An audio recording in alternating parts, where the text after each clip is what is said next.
Nicola Sturgeon has clashed with Boris Johnson over his post-Brexit plans, with the First Minister accusing him of a full-scale assault on the devolved nations. On Thursday, Mr Johnson will publish legislation in order to create an internal market in the UK following Brexit.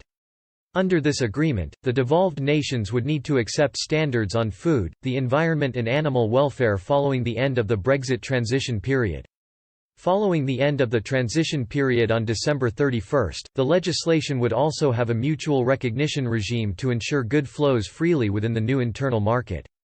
The legislation would also include a proposal on state aid which would allow Westminster to control state aid. In response, the First Minister claimed the new legislation would risk the future of the Union and push the Scottish public towards independence. Nicola Sturgeon said, "This would be a full-scale assault on devolution, a blatant move to erode the powers of the Scottish Parliament in key areas. If the Tories want to further boost support for independence, this is the way to do it." Despite Ms Sturgeon's threat to the Union, officials have claimed the new legislation is necessary to keep barrierless trade within the UK. Crucially, it will also allow the government to negotiate post-Brexit deals with states across the world.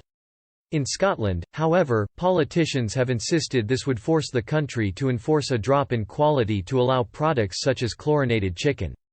Due to the product being washed with chlorine, it has been claimed it is at a lower standard of food hygiene. A No. 10 source claimed the legislation would be needed as no other country devolves state aid. The source also stated Welsh, Northern Irish and Scottish MPs would still play a crucial role. The Prime Minister's official spokesman said, "We've always been clear we consider the regulation of state aid to be a reserved matter.